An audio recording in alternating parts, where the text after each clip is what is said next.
धन्यवाद, धन्यवाद, धन्यवाद देते हैं प्रभु। पवित्र आत्मा परमेश्वर जी आपकी सहायता को माँगते हैं। अपने जीवन में मेरे पिता, चर्च में मेरे पिता, विश्वासियों के जीवन में और जो यूट्यूब में सुनेंगे मेरे पिता, इन सब के जीवन में मेरे पिता, जहाँ-जहाँ मेरे पिता आपका वचन जाए, हर एक के जीवन में आपका कार्य हो, आपकी आज़ादी आए, आपकी महिमा हो, आपका छुटकारा आए और प्रभु जी हर एक के घाव भर जाएँ। हर एक पिता तृप्त होकर प्रभु जी शांत होकर पिता पूरी रीति से खुदावंद प्रभु जी डिलीवर्ड होकर आपकी महिमा के लिए मेरे पिता वचन को सुने और प्रभु जी उसके अनुसार कर सके। मेरी नहीं केवल आपकी इच्छा पूरी हो प्रभु जी। मैं धन्यवाद देता हूँ प्रभु ईश्वर राजा जी, आप हमसे बोलने जा रहे हैं प्रभु पवित्र आत्मा परमेश्वर जी। यीशु मसीह जी के नाम में दुआ को मांगते हैं, आमीन। विश्वास करता हूँ प्रभु जी आपसे बातें करेंगे। हालेलुया। मसीह जीवन टूटने का जीवन है, टूटकर हम नए बनते हैं, क्योंकि जो आकार हमने लिया होता है वो आकार सही नहीं होता। इसीलिए प्रभु का वचन कहता है कि हमें डांट से बैर नहीं करना और प्रभु जी से भी सीखने की ज़रूरत है। वचन कहता है उन्होंने रो रो कर आज्ञा माननी सीखी। रोते क्यों हैं हम? क्योंकि हमारे अंदर जो आकार आ गया है उसे कोई तोड़ रहा है और जो तोड़ रहा है वो हमें बुरा लगता है और जो उसे फीड कर रहा है, जो उस आकार को, गलत आकार जो हमारे अंदर बना है उसको और पानी डाल रहा है और उसको दृढ़ कर रहा है, वो इंसान हमें अच्छा लगता है। Praise the Lord. जो हमें आईना दिखा रहा है वो इंसान, हमें लगता है ये इंसान की प्रॉब्लम है कि वो हमें आईना क्यों दिखा रहा है, ऐसा ऐसा कौन सा रूप हमारा दिखा रहा है, हमें तो नहीं दिख रहा। वचन जब आप पढ़ते हो तो वचन आपको आईना दिखाता है। मैं आपको एक चीज की सम्मति दूं, आप वचन को कम से कम दिन में 3 बार खोल कर पढ़ा करो। कम से कम दिन में 3 बार खोल कर पढ़ा करो, ताकि आपको पता चलता रहे कि आप वास्तव में कौन हो। वचन आपको आपकी अवस्था बताता है। वचन आपकी पर्सनल लाइफ की हेल्प करता है।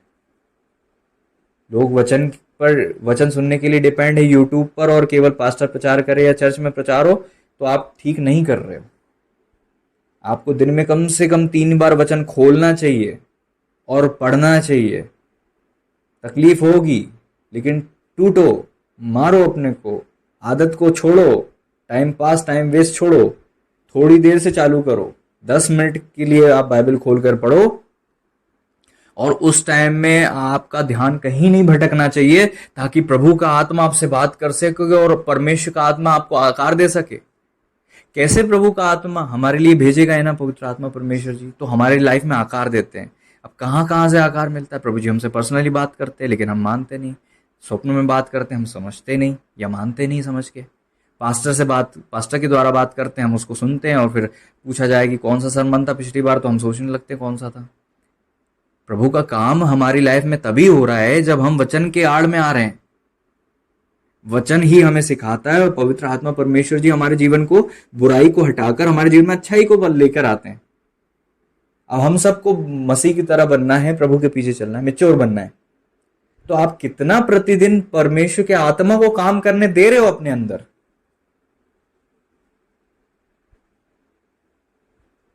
आपकी गाड़ी अगर शोरूम में जा ही नहीं रही है कि साफ होए, तो आप कैसे सोच सकते हो कि वो गाड़ी चमकती रहेगी और वो गाड़ी अच्छी चलती रहेगी? Without servicing. आपको सर्विसिंग के लिए प्रभु के शरण में आने की जरूरत है। करेक्शन को अपनी लाइफ में लागू करने की, देने की जरूरत है, चाहे वो कैसा ही करेक्शन हो। वचन आधारित अगर करेक्शन आ रहा है तो आपकी लाइफ में ब्लेसिंग आ रही है।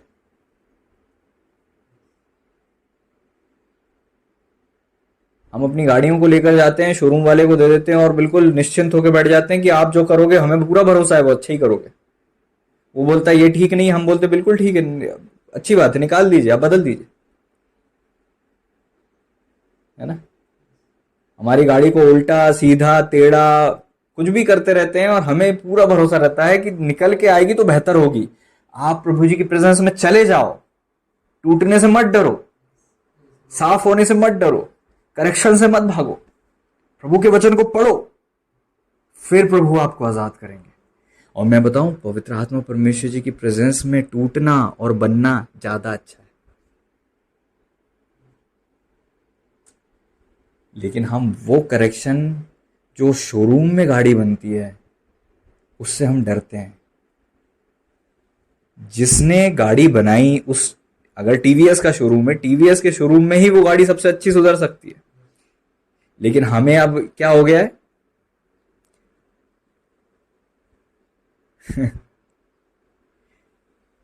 हम उस शोरूम में आना नहीं चाहते, प्रभु जी की उस शरण में आना नहीं चाहते। दूसरे हमें आकार दे दे चल जाएगा, प्रभु जी हमें आकार दें, हमें वो नहीं चाहिए।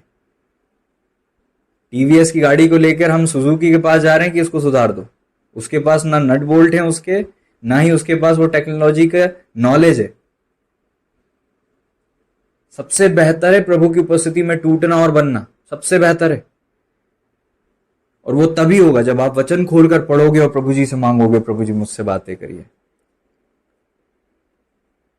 जब दूसरे आपको सिखाते हैं तो वो अपने नॉलेज को आपकी लाइफ में इंप्लीमेंट करते हैं, लेकिन जब प्रभु जी आपको सिखाते हैं तो प्रभु जी आपके लिए बिल्कुल प्योर चीज आपको देते हैं। आमीन। जैसे अभी प्रभु जी आपसे बात कर रहे हैं, करेक्शन आ रहा है।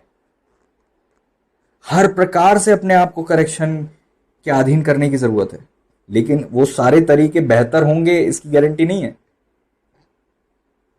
क्योंकि आपको प्योर चीज मिल रही कि नहीं मिल रही, वो अपना ज्ञान दे देगा, कोई अपना इन्फ्लुएंस डाल देगा आप पे, अपना नॉलेज थोप देंगे आप पे।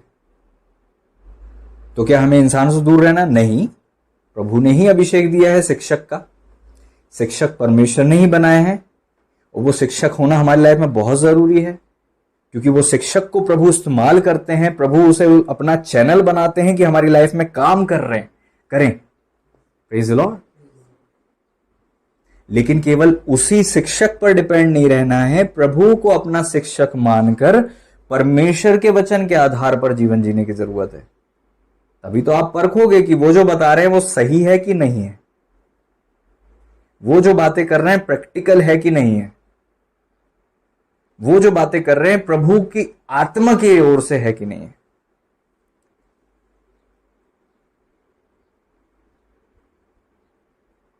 कई बार शिक्षक के द्वारा जब हाथ लगता है तो टूटापन आता है, एकदम हर्ट हो जाते हैं, एकदम बुरा लगता है, ऐसा रिएक्ट क्यों किया, ऐसा क्यों किया। हम में से हर एक को जब अपने मम्मी पापा डांटते थे और शुरू में छड़ी लगाते थे, हम सबको बुरा लगता था। आज जब आप बड़े हो गए, कोई कह सकता है उन्होंने गलत किया था?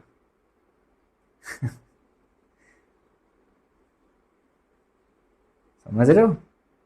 वो तरीका हो सकता है कठोर रहा हो, लेकिन उसने आपको बनाया एक सभ्य इंसान, एक अच्छा इंसान बनाया।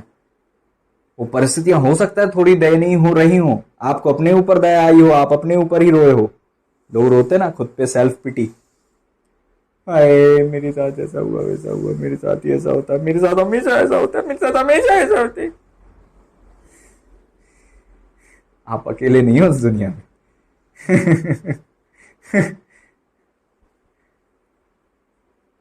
हर बच्चे की ये सोच होती है कि मेरे साथ ऐसा होता है। जब आप मैच्योरिटी में आ जाते हो तो आप करेक्शन को गले लगाते हो। टूटापन आपको दिखता नहीं है तो आप टूटापन को पुकारते हो, टूटापन कहां गया। Praise the Lord. बच्चे छड़ी से भागते हैं, बच्चे डरते हैं, बच्चे अपने ऊपर दया करते हैं। सेल्फ पिटी खुदा के आत्मा का फल नहीं है। खुद पर दया करना, आप अपने ऊपर इतनी दया नहीं कर सकते जितना प्रभु जी करते हैं आप पर। ना आप अपने आप से प्यार कर सकते हो उतना जितना प्रभु जी करते हैं आपसे। धोखा देना बंद करो। बचपने से निकल जाओ, छिलके को उतारो, बचपना है। Praise the Lord. आमीन। वो बच्चा जो रोते हमेशा मम्मी नहलाए तो रोता था, अब रोज सुबह उठ के खुद अपना पानी गर्म करके नहाता है, और वो सारा पानी आना और साबुन से आंखें जलना, वो सारी चीज डेली झेलता है, क्योंकि वो मैच्योर हो गया है। वो ठंडे पानी से नहीं डरता अब। आंखों की जलन से अब उसको रोना नहीं आता। जब आप मैच्योर हो जाओगे तो आपको रिब्यूक सुख देगी।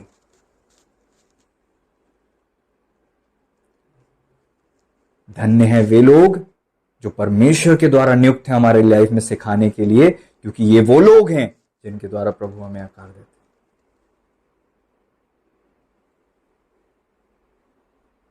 जो डांट से बैर करता है पशु सरीखा है। जब हम छोटे बच्चे रहते हैं ना तो हमें मम्मी पापा गलत ही लगते हैं, लेकिन जब हम बड़े हो जाते हैं ना हमको लगता है ये लोग कितने सही रहे हैं ये लोग। आज भी आप मसीह में बच्चे हो इसलिए डांट आपको अच्छी नहीं लगती। उनने बात नहीं की, उनने फोन नहीं उठाया, उनने मैसेज नहीं किया। आपके टेस्ट में अगर हम आपको पानी देते ना तो आपके टेस्ट की इंटेंसिटी को कम कर देते हैं। कई लोग को लगता है उनकी परिस्थितियों में जब तपने के दिन आ रहे हैं तो पास्टर उनकी भट्टी को कम कर दे। पास्टर आपका नुकसान करेंगे, ऐसा करेंगे। जबकि पास्टर को और आपसे दूर होना चाहिए ताकि आप अच्छे से तपो। नहीं तो उनका एक शब्द आपको वापस है वो आग की लपट को कम कर देगा, तो आप तपोगे नहीं, कच्चे निकल जाओगे भट्टी से और जाके पानी भरते ही टूट जाओगे। Praise the Lord. एक अभिषिक्त को पता होना चाहिए कि कब गले लगाना, कब गले लगने से रोकना है। वो माँ जो आपको गोद से उतार रही है वो आपको बुरी लग रही है जरूर, लेकिन उसका आपको ऐसे छोड़ना ही आपकी हड्डियों को मजबूत करेगा। मुझे लगा था मसीह जीवन में हमें बस प्यार प्यार प्यार देना है। मुझे समझ में आया कि जब किसी की लाइफ में ऐसी परिस्थिति आ रही है, दूर से देखकर दुआ करो। Praise the Lord. माँ बाप इस बात को बहुत अच्छे से जानते हैं। आपका बच्चे का जब एडमिशन होता है आपको पता होता है कि कितनी तकलीफ हो रही है आपको। वो जो रो रहा है ना उससे ज्यादा आपका दिल रो रहा है, क्योंकि आप उसको इतने घंटे कैसे छोड़ रहे हो। पेन होता है, माँ बाप को पता होगा ये बात। जब आप बोर्डिंग स्कूल में भेज रहे हो, बच्चा नहीं रो रहा, बच्चे का रोना तो छोटा सा है। माँ जो रो रही है लेकिन आंसू नहीं आ रहे, पिता रो रहे हैं आंसू नहीं आ रहे, बच्चा ठाके मार के रो रहा है, सिसकियां भर रहा है, मम्मी पापा को तकलीफ हो रही है। आपको लगता है कि किसी को फर्क नहीं पड़ता। अगर एक कोई सच्चा सेवक है उसको फर्क पड़ रहा होगा आपकी तकलीफों से, लेकिन क्योंकि वो आपको वहां जब जबरन भेज रहा है तो आपको आज लग रहा है कि वो गलत कर रहा है। आपकी लाइफ के कई करेक्शन आज आपको सही नहीं लग रहे। एक आत्मिक बेटी ने मुझसे कहा कि मेरी परिस्थितियों में आप कभी मेरे साथ नहीं होते। इसीलिए आज वो इतनी आगे है। Praise the Lord. आप समझ रहे हो इस बात को? हालेलुया।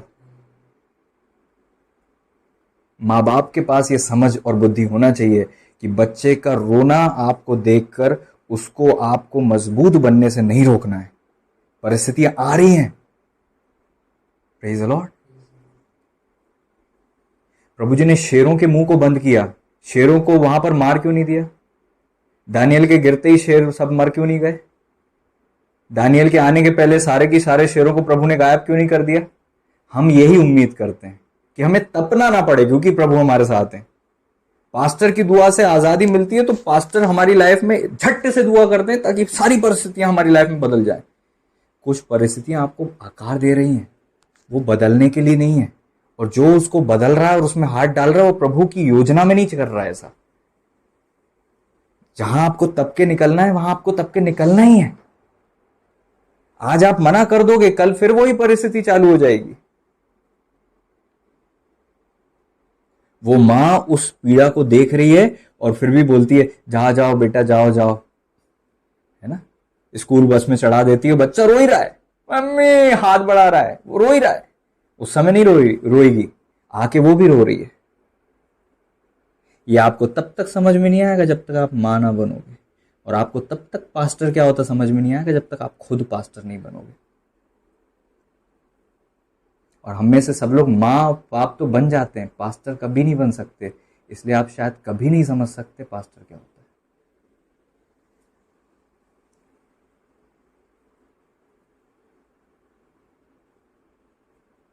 और अंधकार की शक्तियां हमें धोखे में रखती हैं कि वो देखो उनने फोन नहीं उठाया, वो देखो उनने रिएक्ट नहीं किया, उनको फर्क नहीं पड़ता।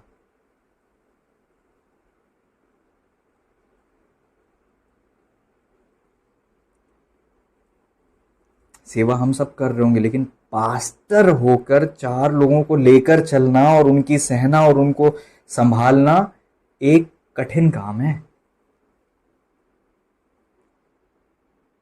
हम इवेंजलिस्ट होकर नहीं समझ सकते कभी ये बात। जब तक आपको 4 लोग नहीं मिलेंगे जिनको आपको उनकी शेफर्डिंग करना है, जिनको आपको है ना चरवाहे के रूप में लेकर चलना है, जिनकी आपको केयर करना है, जिनकी आपको सर के कीड़े निकालना है, फिर वो लात मार देती जब आप दूध निकाल रहे हो, तो आपको नहीं पता होता ना। आप ऊन कतर रहे हो तो उनको आपसे चिढ़ होती है कि तुम क्या कर रहे हो।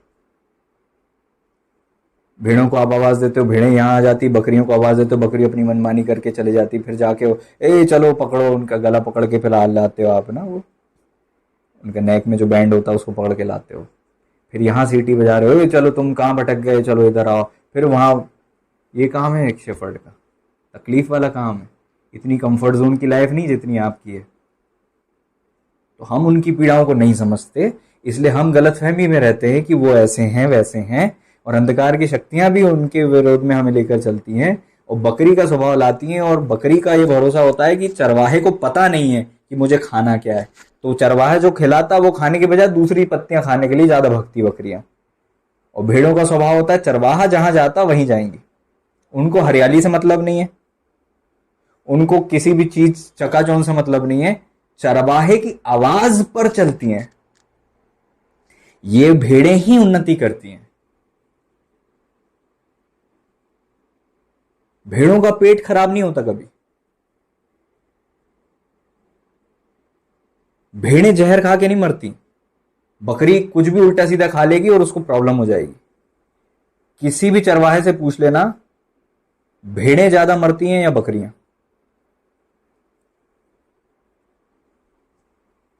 भेड़ों की ज्यादा केयर करनी पड़ती है या बकरियों की? भेड़ों पर ज्यादा एनर्जी खर्च होती है या बकरियों पर? भेड़ों को जो लेके चलते ना, देखना वो अपनी दुनिया में चलते हैं, अपनी लाठी को कंधे पर रखकर चले जा रहे हो, भेड़े चली जा रही। और 4 बकरियों को लेकर जो इंसान चल रहा ना, उसको देखना, वो बोल बोल के परेशान बेचारा, यहां भग रहा फिर वहां भग रहा, और भेड़ों को लेके चल रहा, वो इंसान बोल ही नहीं रहा, वो अपनी दुनिया में मस्त है। इसलिए तो टाइम मिलता है आपको वर्शिप करने का, इसलिए तो टाइम मिलता है आपको वीणा बजाने का, इसलिए तो आप इतनी एनर्जी स्टोर करके रखते हो कि शेर को मार सको। बकरियों को ही चरा रहे होते तो वो आपकी एनर्जी खा चुकी होती है, शेर आता तो आपको भागना पड़ता। कलीसिया में केवल भेड़ें नहीं होती, बकरियां भी होती हैं। और ये झुंड अलग अलग हो जाएगा जब प्रभु आएंगे। प्रभु बोलेंगे बाईं ओर बकरियां जाएं, दाईं ओर भेड़े आ जाएं। भेड़ों को अपने राज्य में लेंगे और बकरियों को।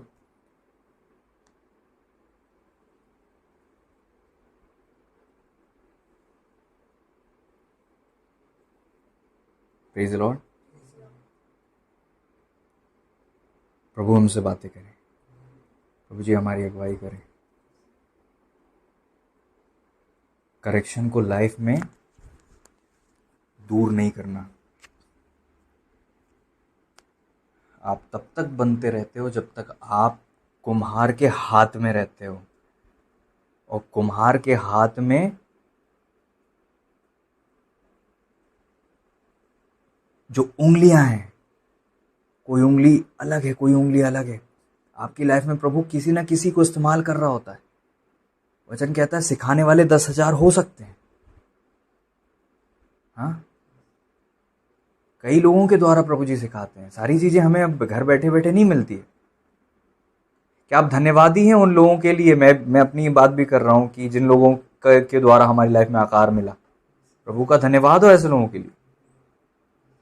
उस समय उनकी बातें नहीं आती थी समझ में, लेकिन आज उनके विचार करने से ही हमारे लाइफ में पीस आती है। ऐसा लगता है thank you, praise the Lord. हम उनसे मिले तो कह सकें थैंक यू। आमीन, प्रेज द लॉर्ड। प्रभु का धन्यवाद हो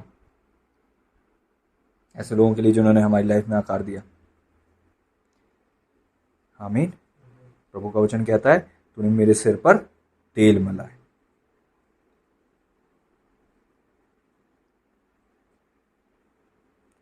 हालेलुया। हमारे सर पर तेल आता है जब हम सच्चे चरवाहे अर्थात प्रभु के चरणों में चलते हैं, प्रभु की उपस्थिति में चलते हैं। एक दिन आएगा जब प्रभु ही आपको लेकर चलेंगे, प्रभु ही आपको लीड करेंगे। प्रभु ने कहा मैं ही उनका चरवाहा बनूंगा, मैं ही उनका शेफर्ड बनूंगा, और मैं उनको नहीं छोड़ूंगा, मैं उनको नहीं त्यागूंगा। आमीन। सच्चे चरवाहे के चरणों में डेली जाने के लिए आपको डेली प्रार्थना, डेली दुआ, डेली वचन पढ़ना। वो कोशिश करें दिन में 3 बार आप वचन को जरूर पढ़ें, थोड़ा थोड़ा पढ़ें भले ही। वचन पढ़ने का मतलब ये नहीं होता कि 1 अध्याय और 2 अध्याय और भजन संहिता कंप्लीट हो गई, फिर नीति वचन कंप्लीट हो गया, आपने सब कंप्लीट कर दिया। वो अगर आपके अंदर जितना कंप्लीट किया आ चुका होता तो आज आप कहाँ होते? कहने को तो आपने सब कंप्लीट कर लिया, लेकिन उसको लागू कर लिया होता। 10 चीज पढ़ के भूल जाने से बेहतर ये होता है कि 2 चीज पढ़ो और याद रखो। इसका मतलब ये नहीं कि आपको बाइबल कंप्लीट नहीं करनी है, आपका जो तरीका है उससे चलो आप, लेकिन बेहतर क्या है कि वो जियो जो लिखा है, लागू हो जाए जो लिखा है। Praise the Lord. आमीन। प्रभु आपको करेक्शन दे अपनी लाइफ में, प्रभु आपको हर बुराई से बचाए। प्रभु का वचन कहता है, हाय मेरी बेटी तूने कमर तोड़ दी, हाय मेरी बेटी तूने कमर तोड़ दी। That is what we are doing. Fed up कर रहे हैं हम अपने अभिषिक्तों को, अपने लीडर्स को, अपने मेंटर्स को, अपने माता पिता को फेड अप कर रहे हैं। न्यायों की किताब 11वें अध्याय के 35वें पद में लिखा है, उसको देखते ही उसने अपने कपड़े फाड़ कर कहा, हाय मेरी बेटी तूने कमर तोड़ दी।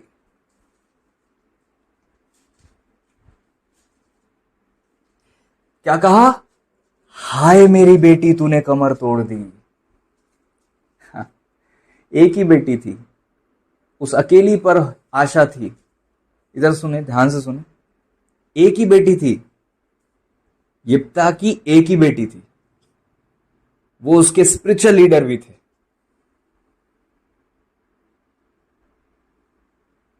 क्या बोलते पता है? तू भी मेरे कष्ट देने वालों में हो गई।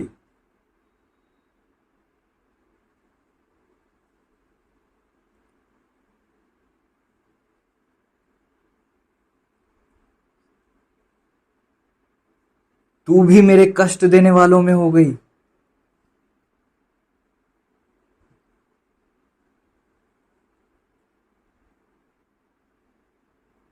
आज हम फेडअप कर रहे हैं अपने स्पिरिचुअल फादर को, स्पिरिचुअल मेंटर को, लीडर को।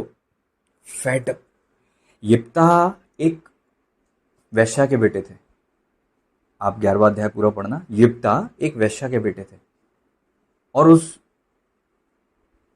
के पिता का नाम गिलाद था।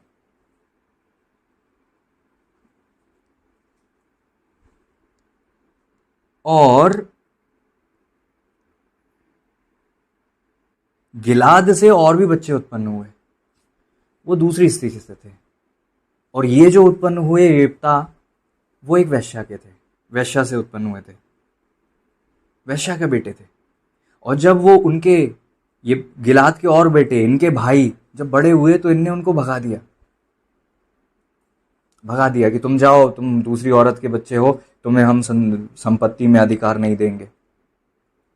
ये गए, वहां से निकल गए। पुरनियों ने भी उस चीज में सहमति दिखा दी होगी। इसीलिए जब आप आगे पढ़ते हो वहां पे लिखा है, जब वृद्ध लोग जाकर कहते कि तू हमारा स्वामी हो जा, तू हमारे ऊपर अधिकारी हो जा, तो उन्होंने कहा कि तुमने ही तो मुझे भगाया था और आज मेरे पास आ रहे हो। यिप्ता को सबसे पहली बात, पूरा बचपन वैश्या का बच्चे थे तो कैसे बीता होगा आप सोच नहीं सकते। सारे भाइयों ने विरोध किया, वृद्ध लोगों ने विरोध किया, सब लोगों ने विरोध किया और वहां से अपने घर छोड़कर भागना पड़ा। एक बेटी पैदा हुई और उस पर आशा थी, और वही बेटी, एक ऐसा टाइम आया जब उस बेटी ने कुछ ऐसी चीज हुई जिसके कारण से वो कहते, इंग्लिश में लिखा है, तूने मुझे वेरी लो कर दिया, very low, you have bought me very लो।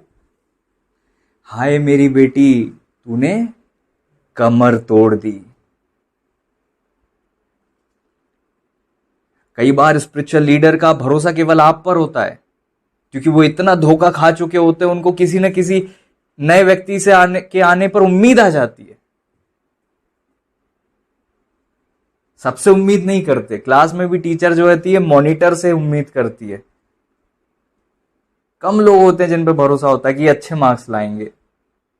4 बच्चों में से 1 बच्चा, 2 बच्चे ऐसे होते हैं जिन पे भरोसा ज्यादा होता है मम्मी पापा को कि ये कुछ बड़ा कर देंगे। लेकिन एक टाइम ऐसा आ जाता है कि वो बच्चे ऐसा कुछ करते हैं, कमर तोड़ देते हैं, नाक कटा देते हैं। हाय मेरी बेटी, तूने कमर तोड़ दी। आपको पता है, आप अपने पेरेंट्स को, आप अपने स्पिरिचुअल फादर को, अपने मेंटर्स को आप बहुत लो फील करा देते हो, इतना नीचे महसूस करते हैं। और क्या बोलते, तू भी मेरे कष्ट देने वालों में हो गई। मतलब मुझे उम्मीद नहीं थी, सब मुझे कष्ट दे रहे थे, मुझे तुझ पर आशा थी, लेकिन तू भी।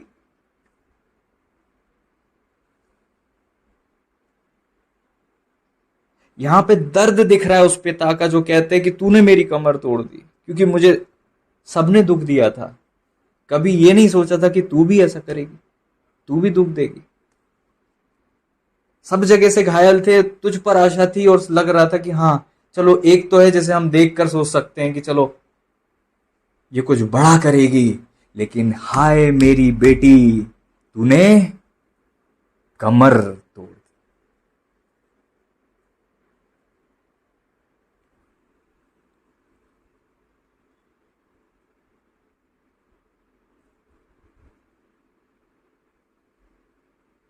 आप कैसी बेटी हो, आप कैसे बच्चे हो?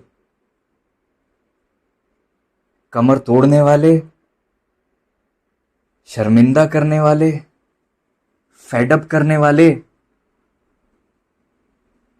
प्रभु का वचन क्या कहता है? हे मेरे पुत्र, बुद्धिमान होकर मेरा मन आनंदित कर, तब मैं अपनी निंदा करने वाले को उत्तर दे सकूंगा। बुद्धिमान होकर मेरा मन आनंदित कर।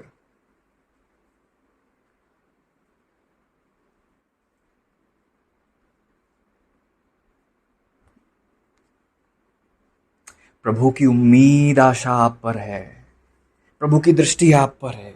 एक पीढ़ी आकर चले गई आपके पहले, वो जो नहीं कर पाई, प्रभु ने उम्मीद की थी ये मेरे अगली पीढ़ी जो आने वाली है ये मेरी सेवा को कर लेंगे, ये वो गलतियां नहीं करेंगे जो उन लोगों से हो गई। उम्मीद, आशा, फेथ किया था प्रभु ने हम पर, विश्वास किया था कि उस विश्वास के योग्य हम ठहरें, विश्वास योग्य हम ठहरें। लेकिन हाय मेरी बेटी, तूने कमर तोड़ दी। यही रियलिटी है। जब भी, हालेलुया,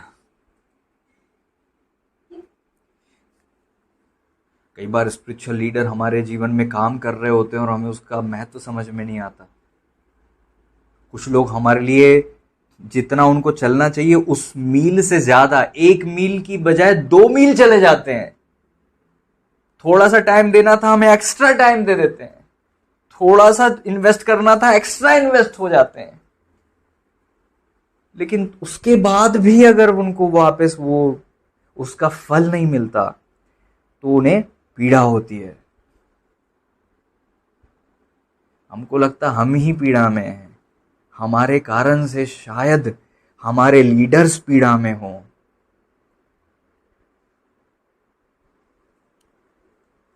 जितना ऊंचाई पर, पहाड़ पर चढ़ते जाओ ना, भीड़ उतनी कम होती रहती है, लेकिन उस भीड़ में भी 1-2 लोग बचें और उन पर आशा आ जाए और उसके बाद वो भी अगर आगे ना बढ़े तो फिर आपके पास कोई आशा नहीं होती। एलीशा जी जैसे आत्मिक बेटे थे, वैसे आत्मिक बेटे एलीशा जी को मिले? खुद आप जवाब दीजिए। एलिय्याह जी का अभिषेक दुगना पाने के लिए इन्होंने अपना सब कुछ खत्म कर दिया था। आसान नहीं था एलिया जी का आत्मिक बेटा होना, लेकिन प्रभु की सहायता से संभव था।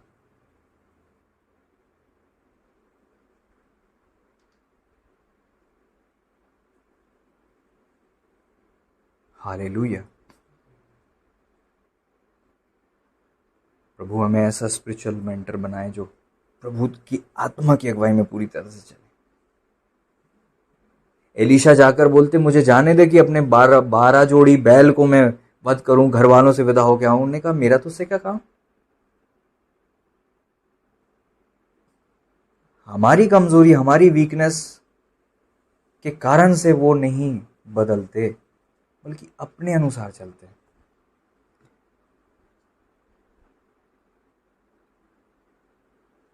एलीशा का जो अभिषेक था वो किसी को नहीं मिला, जीते जी उन्हें वो सक्सेसर नहीं मिला, क्योंकि गेहजी पर भरोसा था, गेहजी पीछे चले गए। फिर दूसरे कोई आए होंगे, वो भी उतना शायद कीमत अदा नहीं कर पाए। Praise the Lord. अब समझ रहे हैं ना, अभिषेक ट्रांसफर ही नहीं हो पाया किसी पर। आप अपनी विरासत किसी को देकर जाते हो जब आप उस पर भरोसा करते हो कि ये वो प्राप्त करेगा जो मुझ पर है, लेकिन वो बीच में ही कहीं भटक जाए तो। हम सब एलीशा जी के फेथ को देखते हैं, चमत्कार को देखते हैं, लेकिन उनकी पीड़ा हमें नहीं पता। एलीशा जी की पीड़ा आपको पता है? जैसे वो आत्मिक बेटे थे, ऐसे आत्मिक बेटों की वो चाहत भी करते होंगे। जैसे वो खुद अपने स्पिरिचुअल फादर के साथ चले थे, वो अपने आत्मिक बच्चों से उम्मीद करते होंगे कि ये लोग भी ऐसे चलेंगे।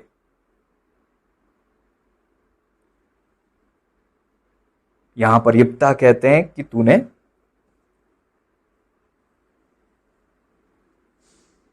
कमर,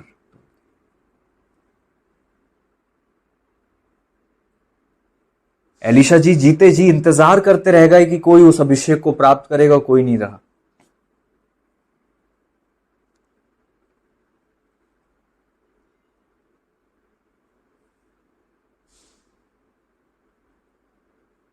प्रेज द लॉर्ड।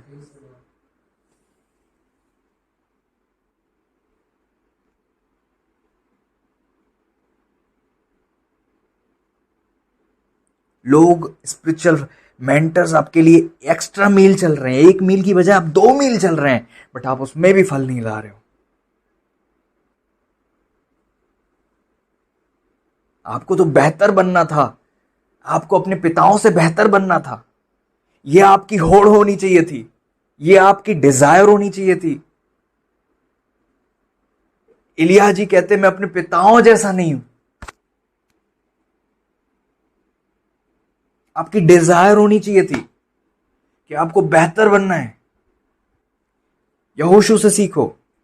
मूसा नहीं आए 40 दिन, तो वो 40 दिन ठहरे रहे, मूसा का वेट करते रहे, ठहरे रहे, वहां पर वेट करते रहे, मूसा आप कब आएंगे? जब तक आप नहीं आएंगे मैं नीचे नहीं जाऊंगा। प्रभु का धन्यवाद हो, मूसा से अभिषेक पाने के लिए यहोशू वहां थे।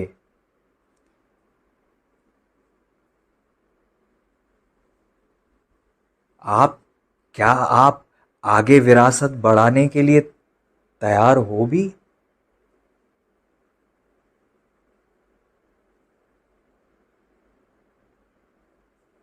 उम्मीद है आप पर, लेकिन वचन क्या कहता है?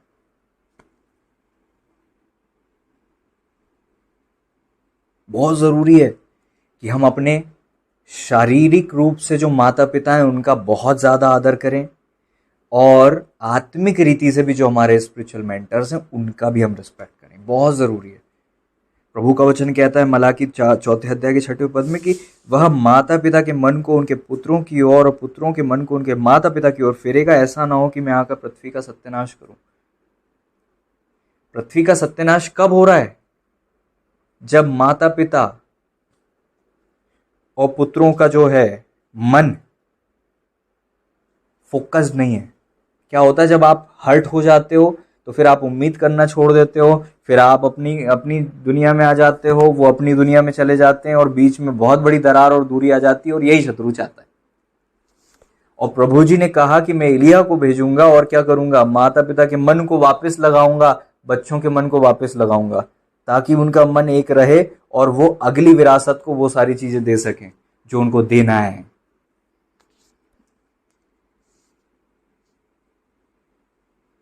जब स्पिरिचुअल मेंटर्स फेड अप हो जाते हैं तो वो हम में इन्वेस्ट करना फिर बंद कर देते हैं,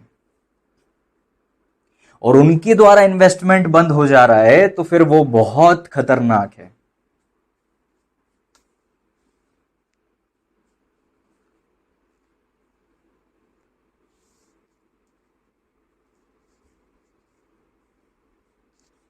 न्यायियों दूसरा अध्याय 10वां पद कहता है,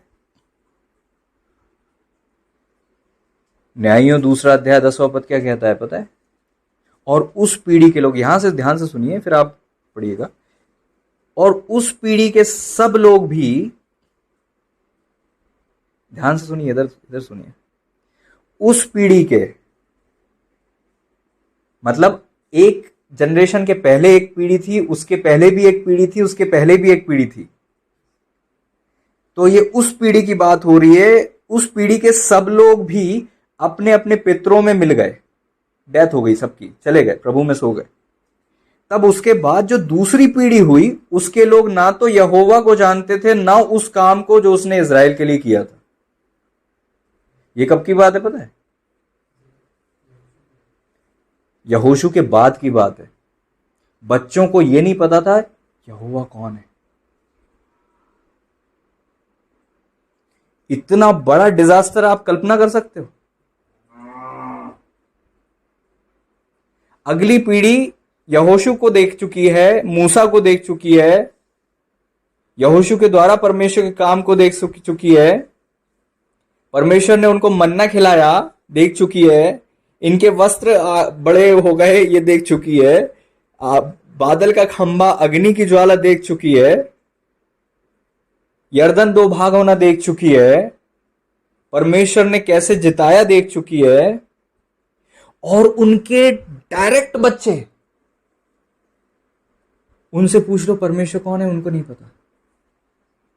इतना बड़ा डिजास्टर,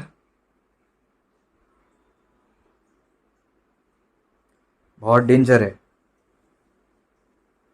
जब आप उस चैनल को काट दो जो आपका उनसे जुड़ा हुआ है, और जब आपके मेंटर्स आप में इन्वेस्ट करना बंद कर दें, मेरे भाई, इसकी गंभीरता को अभी आप नहीं समझ रहे हैं।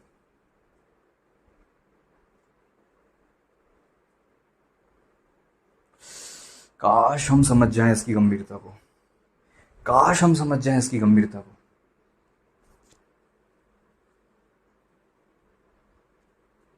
Be very serious.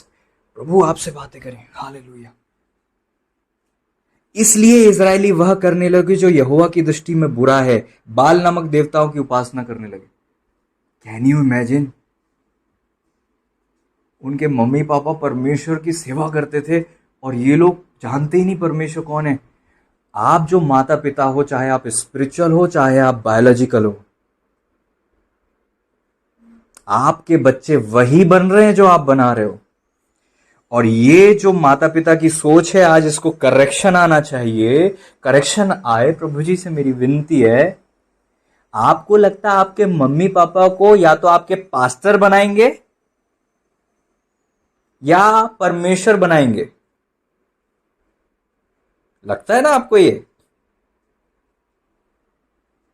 जो काम आपको करना है वो प्रभु नहीं करते। आपके बच्चों के जीवन में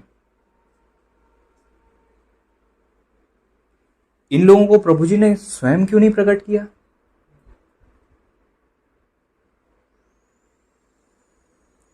आ रही है समझ में? इसीलिए आप देखते हो पास्टर के बच्चे, लीडर्स के बच्चे, हाँ, शमूएल के बच्चे, एली के बच्चे, इतने गवाह काफी हैं। आपको क्या लगता है आप चाहे कितने ही आत्मिक हो, उससे आपके बच्चों पर डायरेक्टली फर्क पड़ता है? थोड़ा फर्क जरूर पड़ता है, लेकिन ये वो बच्चे थे जो अब्राहम की आशीष को लेकर चल रहे हैं और अब्राहम के परमेश्वर को नहीं जानते। आपके बच्चे आपकी संतान होने के कारण से आपके ऊपर जो आशीष आई है उसके हकदार हो जाएंगे, लेकिन वो खुदा को जानते हैं कि नहीं? वो बहुत सारी चीजें जानते कि नहीं, आप पे डिपेंड होता है। और अगर आपने नहीं बताया तो पता है क्या होगा? माओ, पिताओं, स्पिरिचुअल लीडर्स को भी बड़ी विनती है कि समझें इस बात को। जो आप नहीं बताएंगे, उम्मीद मत करना प्रभु उनसे बोलेंगे। कितने समझ रहे हैं इस बात को? इसकी गंभीरता को समझ रहे हैं?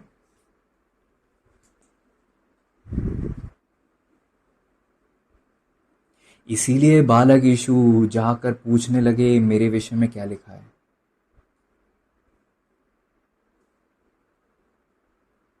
क्योंकि जरूरी नहीं है कि आपके वो पीढ़ी आप पर इन्वेस्ट करे। आपकी भी चिंता होनी चाहिए कि क्या वो आप में काम कर रहे हैं, इन्वेस्ट कर रहे हैं कि नहीं। नहीं तो अगर आपको ना पता हो ना, तो आप अपने पर्पस को पूरा नहीं कर सकते।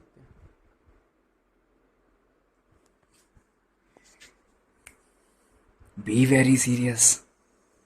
आपका पर्पस भी रुक जाता है जब उनका इन्वेस्टमेंट आप में रुक जाता है।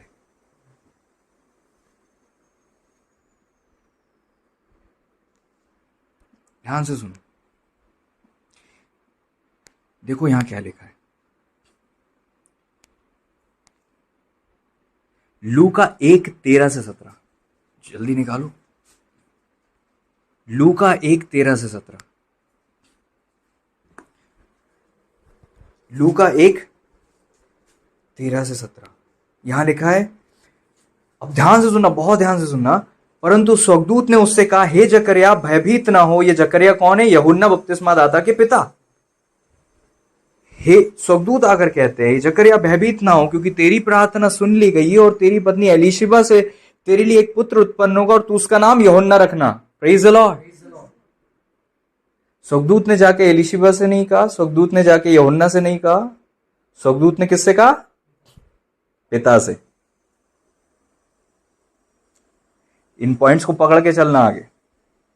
तुझे आनंद और हर्ष होगा और बहुत लोग जन्म के कारण आनंदित होंगे उसके, क्योंकि बहुत लोग उसके जन्म के कारण आनंदित होंगे, क्योंकि वह प्रभु के सामने महान होगा और दाखरस और मदिरा कभी ना पिएगा और अपनी माता के गर्भ ही से पवित्र आत्मा से परिपूर्ण हो जाएगा और इजरायलियों में बहुतों को उनके प्रभु परमेश्वर की ओर फेरेगा। ध्यान से सुनिए, दूसरा पॉइंट आ रहा है। वह एलिय्याह की आत्मा और सामर्थ में होकर उसके आगे आगे चलेगा। किसकी आत्मा? एलिय्याह की आत्मा और सामर्थ में होकर उसके आगे आगे चलेगा और पिताओं का मन बाल बच्चों की ओर फेर दे और आज्ञा ना मानने वालों को धर्मियों की समझ पर लाए और प्रभु के लिए योग्य प्रजा तैयार करे। योग्य प्रजा कब बनती है? जब माता पिता का मन बच्चों की ओर हो। जब आप कमर तोड़ रहे हो, फेडअप कर रहे हो, तो वो अपना मन इसलिए हटा रहे हैं क्योंकि वो हर्ट ज्यादा नहीं होना चाहते आपसे, उम्मीद करके घायल होना नहीं चाहते। टीचर सारे बच्चों को अच्छे से पढ़ाना चाहती है, लेकिन वो टीचर देख लेती है कि कौन फल लाने वाला है, उनमें ज्यादा ध्यान देती है। ये गलती हम करते हैं क्योंकि हम शो नहीं करते कि हम सीखने लायक हैं, भरोसे करने के।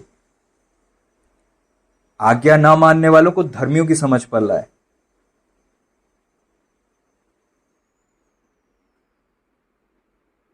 दो पॉइंट हमने सीखे। पहली चीज कि यूहन्ना नाम रखना ये जकरिया को पता था, और पता है लोगों ने उसका क्या नाम रख दिया था?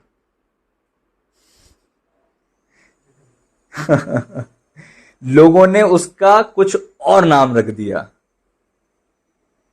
और जकरिया का मुंह बंद था। जकरिया ने लिख के दिया इसका नाम यूहन्ना होगा, और ये नाम उसकी मां ने जो बताया था उससे भी मैच हो गया ना, और वही नाम पड़ा। आमीन। अगर पिता नहीं बताते कि इसका नाम क्या रखना है तो कभी वो नाम पड़ता यूहन्ना? नहीं। आप अपनी लाइफ में सबको हाथ लगाने दे रहे हो लेकिन अपने पिता को ही नहीं लगाने दे रहे हो, जिनको आपकी लाइफ का पर्पस पता है।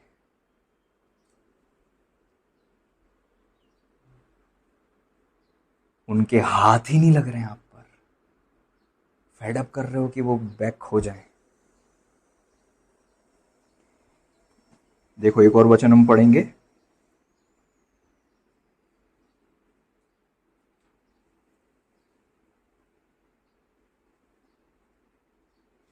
फिर से हम वही पढ़ेंगे जो हमने पहले पढ़ा था, यूहन्ना रचित सुसमाचार उसका पहला अध्याय, ताकि हमें समझने में और आसानी हो और प्रभु की महिमा हो।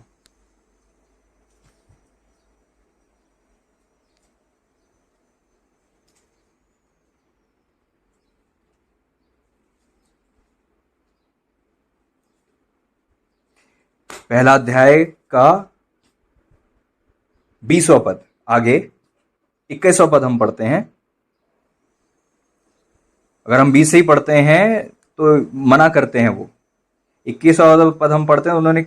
तब उन्होंने उससे पूछा, तो फिर तू कौन है? क्या तू एलिया है? उसने कहा, मैं नहीं हूं। ध्यान देना, यूहन्ना क्या बोल रहे हैं?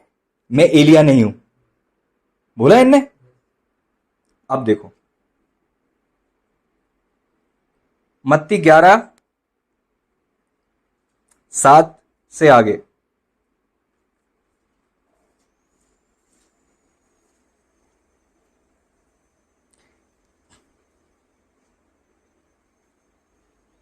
जब वे वहां चल दिए तो फिर यीशु यूहन्ना के विषय में लोगों से कहने लगा, तुम जंगल में क्या देखने गए थे? क्या हवा से हिलते हुए सरकंडे को?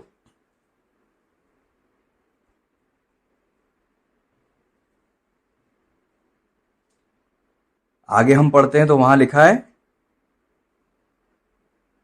14वें पद में, और चाहो तो मानो एलिया जो आने वाला था वह यही है।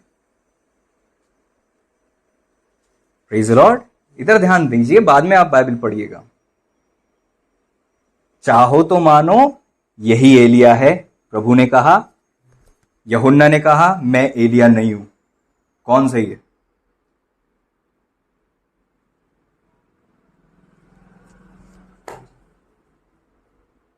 प्रभु ने कहा ना, चाहो तो मानो यही एलिया है। अब यूहन्ना जी को क्यों नहीं पता था? पता है क्यों? क्योंकि जकरिया जी ने बताया नहीं था।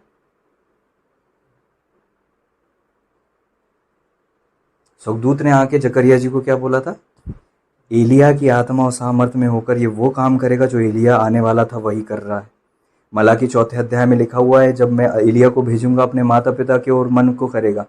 और प्रभु ने कहा ये यूहन्ना बपतिस्मा दाता ही एलिया है। पता है दुख की बात क्या है? यूहन्ना जी को नहीं पता था। पता है क्यों नहीं पता था? क्योंकि उनके पापा ने नहीं बताया। और जो उनके पापा ने नहीं बताया, पता है, प्रभु जी ने भी उनको नहीं बताया। आप ये सत्य आपको हिला देना चाहिए कि जो उनके पापा ने नहीं बताया, प्रभु ने भी नहीं बताया। क्योंकि यूहन्ना बपतिस्मा दाता क्या कहते? मैं जंगल में पुकारने वाले का शब्द हूं। Half information.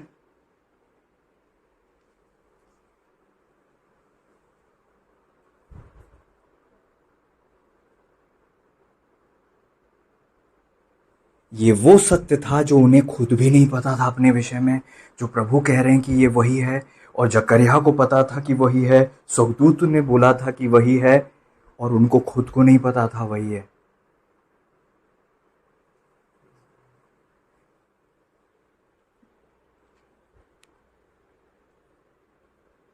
यूहन्ना 10वां अध्याय 40 और 41 पद।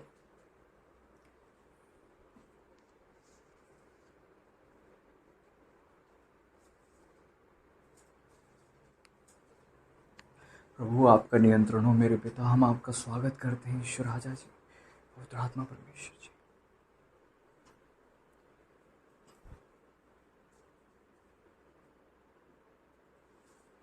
इंग्लिश में लिखा हुआ देखो, यहां पे क्या लिखा हुआ है, and went away again beyond Jordan into the place where John had first baptized, and there he abode. फिर वह यरदन के पार उस स्थान पर चला गया जहां यूहन्ना पहले बपतिस्मा दिया करता था, वहीं रहा। बहुत सारे उसके पास आकर कहते थे, यूहन्ना ने तो कोई चिन्ह नहीं दिखाया, परंतु जो कुछ यूहन्ना ने उसके विषय में कहा था वह सब सच था। इंग्लिश में क्या लिखा हुआ है, and many resorted unto him and said, John did no miracle. यूहन्ना ने कोई भी आश्चर्य कर्म नहीं किया। पता है क्यों?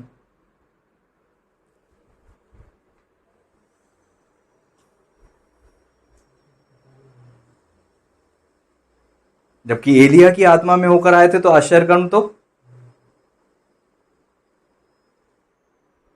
क्योंकि इनको पता नहीं था, इसलिए वो सेवा नहीं करी, वो काम नहीं कर पाए। क्यों नहीं पता था? क्योंकि पापा ने नहीं बताया था। कई ऐसी चीजें हैं जो केवल आपके स्पिरिचुअल फादर को पता होती है, और अगर वो ना बताएं आपको तो लाइफ में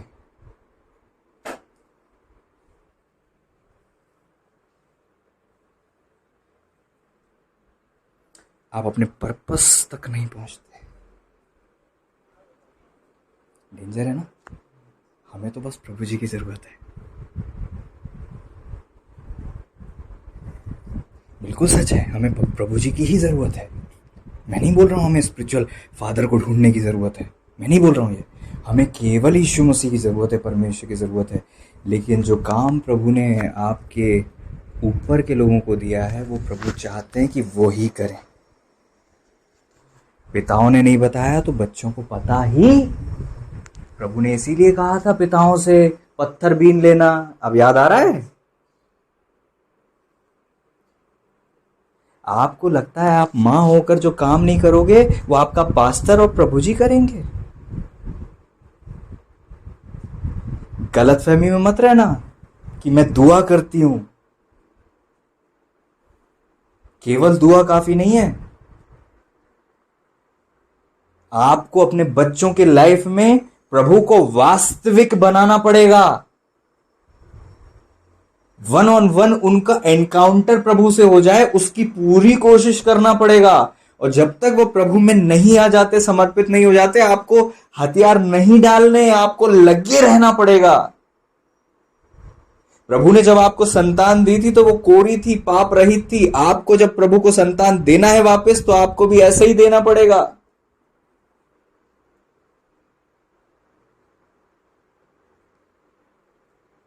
प्रभु ने आपको संतान देकर बस आपकी गोद नहीं भरी है, आपको प्रभु ने जवाबदारी दी है।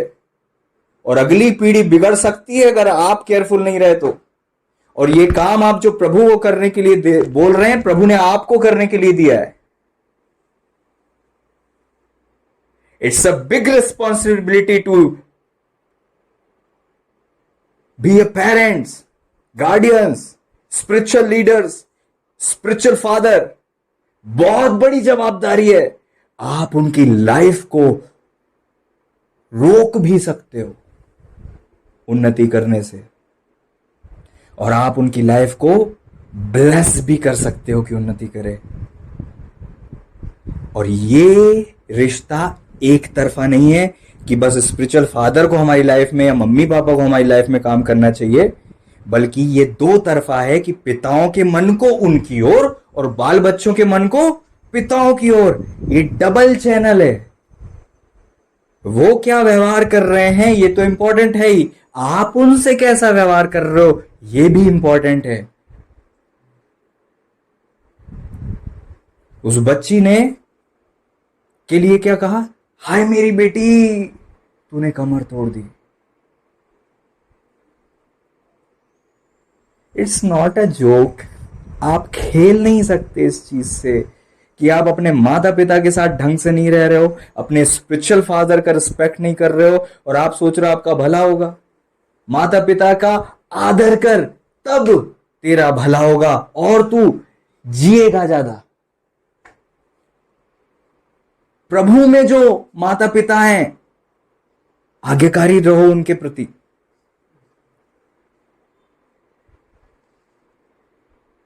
We are playing with our life. हम खेल रहे हैं अपनी लाइफ से, खेल रहे हैं, खिलवाड़ कर रहे हैं हम।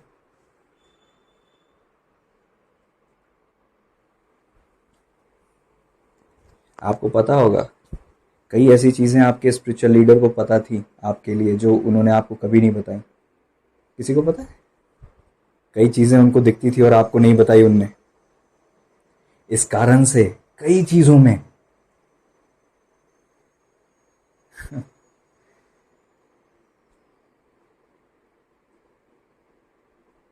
बिकॉज दे नो, जानते हैं लेकिन ट्रांसफर नहीं हुआ। तो आप एलिया की सामर्थ, मतलब वो एलिया की सामर्थ में आ गए तो भी चमत्कार नहीं किए, क्योंकि वो इंफॉर्मेशन ऊपर से नीचे नहीं आई थी। हमें जरूरी है कि हम वो रिश्ता बेहतर रखें, सत्यानाश होने से बच जाएं। प्रभु का वचन कहता है मैं पृथ्वी को सत्यानाश करूंगा। ऐसा ना हो। क्यों? क्योंकि पहली पीढ़ी और अगली पीढ़ी ही इतनी ज्यादा बिखरी हुई है, तो अगली पीढ़ी बेहतर कैसे कर पाएगी जब पहली पीढ़ी उनमें इन्वेस्ट नहीं कर रही है? और वो बेहतर कैसे करेगी जब पहली पीढ़ी के वो अधीन नहीं है, रिस्पेक्ट नहीं कर रहे? कैसे भला होगा? कैसे भला होगा? वचन कहता है तब तुम्हारा भला होगा जब तुम उनका रिस्पेक्ट करोगे, अपने माता पिता का। ये केवल स्पिरिचुअल फादर्स के लिए नहीं है, उनके लिए तो है ही, लेकिन अपने बायोलॉजिकल मम्मी पापा की आपको रिस्पेक्ट करनी चाहिए, ताकि आपका भला हो और आप पृथ्वी पर बहुत दिन तक जीवित रहो। ये बात मुझे हिला दिया कि यूहन्ना बपतिस्मा दाता जैसे अभिषेक, वचन में लिखा भविष्यवक्ताओं में उनसे बड़ा कोई नहीं हुआ, और वो ही नहीं जानते थे।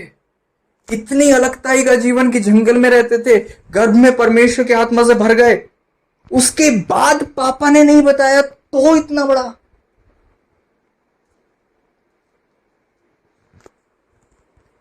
आप कितनी स्पिरिचुअल हो जाओ, आपको जरूरत होती है लोगों की।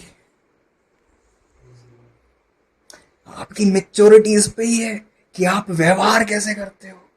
आपकी डेस्टिनी डिपेंड है।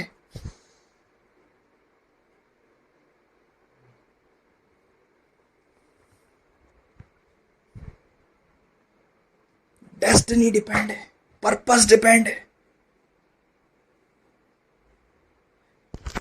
वो लोग जानते भी नहीं थे कि खुदा कौन है, और प्रभु ने उनको आके, हमें तो उम्मीद होती है ना कि हमारा बच्चे को हमने जो नहीं सिखाया वो प्रभु जी सिखा देंगे। हाँ, होती है ना।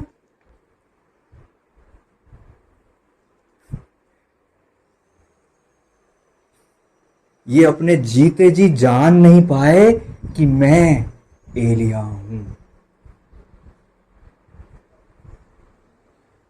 और प्रभु जी कह रहे हैं कि यही एलिया है।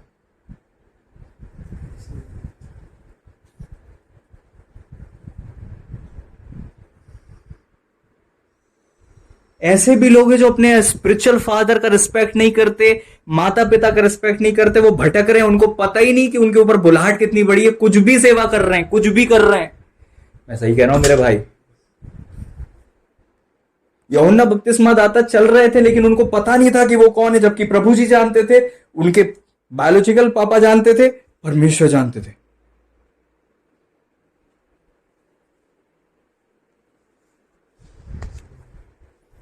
डेंजर, बहुत डेंजर बात है कि आप जी रहे हो, पता नहीं है कि कौन हो, जस्ट बिकॉज कि वो इंफॉर्मेशन आपको ऊपर से नहीं मिली।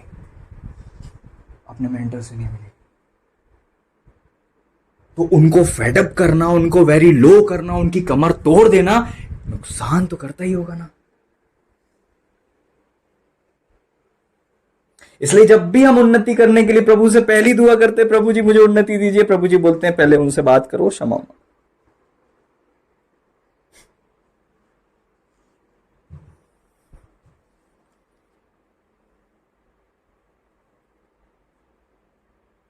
पहले वहां जाओ, द्वार वहां से बंद है, मेरी तरफ से नहीं, कहने का मतलब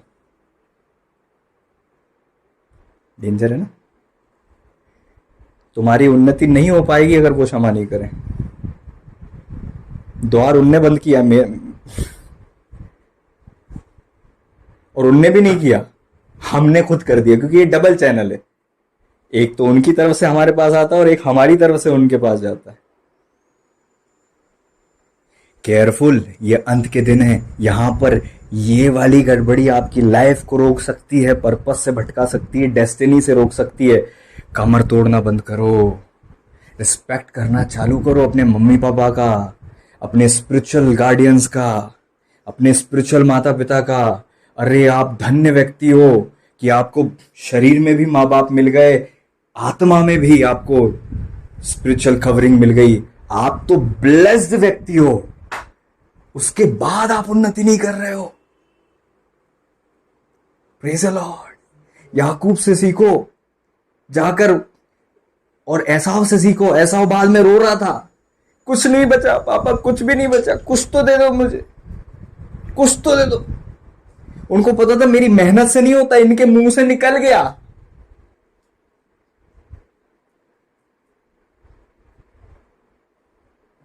हमको नहीं पता हमारे मम्मी पापा का मतलब स्पिरिचुअल और बायोलॉजिकल। हम लोग आजकल बायोलॉजिकल मम्मी पापा को हम बहुत कम समझते हैं। हमको लगता है वो इंपॉर्टेंट नहीं है। Praise the Lord. वो चाहे विश्वासी ना भी हो तो भी उनके मुंह से क्या निकल रहा है, व्यर्थ श्राप नहीं होना चाहिए। व्यर्थ निकल रहा है तो अलग बात है, बट हम रियल में कुछ गड़बड़ कर ही रहे हैं और उनके मुंह से हम ले रहे हैं श्राप को। आप मसीह चरित्र में आकर अगर उनके साथ चलो तो उनको ये महसूस हो जाएगा कि इसकी तरह कोई भी नहीं है। अगर वो अन्य जाती हैं तो आपको सावधान होना चाहिए। ऐसा आप कहते कुछ भी नहीं बचा क्या? उनने बोला नहीं बेटा मैंने सब दे दिया उसको। उनने बोल दिया मतलब दे दिया। Praise the Lord. आप क्या ले रहे हो उनके शब्द? कौन से शब्द आ रहे हैं आपकी लाइफ में? स्पिरिचुअल और बायोलॉजिकल पेरेंट्स से। Praise the Lord. वचन कहता अपने बाल बच्चों को रिस्क मत दिलाओ, ब्लेस करो उन्हें, आशीष दो, श्राप मत दो। क्योंकि तुम 2 मिनट के गुस्से में उनको कुछ बोल दोगे और वो लाइफ लॉन्ग चिपका रहता है फिर उनपे, और उनको पता भी नहीं होता कि क्यों वो इतने तकलीफ में हैं। क्योंकि शब्द, और जो याकूब ने बोला था वो मूसा जी ने भी नहीं काटा। बायोलॉजिकल पापा ने जो बोला था वो इनने भी नहीं काटा। इस विषय में मैं ज्यादा नहीं जाऊंगा क्योंकि इसका सत्य डिफरेंट है। Hallelujah, praise the lord. प्रभु करे कि हम समझदार माता पिता बने, हम वो करें जो उनके लिए उचित है। लाबान क्या बोलता? क्योंकि इसमें परमेश्वर की योजना, ना तो हम भला बोल सकते हैं ना बुरा। आपको चीजें नहीं समझ में आ रही है तो हट जाओ। वो बिगड़ रहे हैं तो आप दुआ करो, उनको व्यर्थ बोलने की बजाय प्रोक्लेम करोगे, तू सुधर जाएगा। क्योंकि आप जो बोलोगे वो तो हो जाएगा। तो आप वो बोलो जो आप देखना चाहते हो, ना कि दिख रहा है। हम जनरली क्या बोलते हैं, आज भटका हुआ है बच्चा तो तू तो ऐसा ही है। आप जो दिख रहा है वो मत बोलो, जो नहीं दिख रहा हो वो बोलो। Praise the Lord. जो नहीं दिख रहा वो बोलो। और अगर आप स्पिरिचुअल बच्चे हो या आपके मम्मी पापा हैं तो आपको ध्यान देने की जरूरत है कि आप उनकी लाइफ से क्या ले रहे हो और आप उनकी लाइफ में क्या बो रहे हो। क्योंकि प्रभु जी को इससे बहुत ज्यादा फर्क पड़ता है। प्रभु का वचन क्या कहता है? भजन संहिता उसका साम्स आई थिंक 78 है। देखो क्या लिखा है,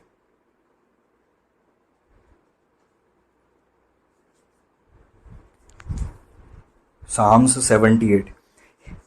यहां लिखा है, हे मेरे लोगों, मेरी शिक्षा शिक्षा को सुनो, मेरे वचनों की ओर कान लगाओ। मैं अपना मुंह नीति वचन कहने के लिए खोलूंगा, प्राचीन काल की गुप्त बातें कहूंगा।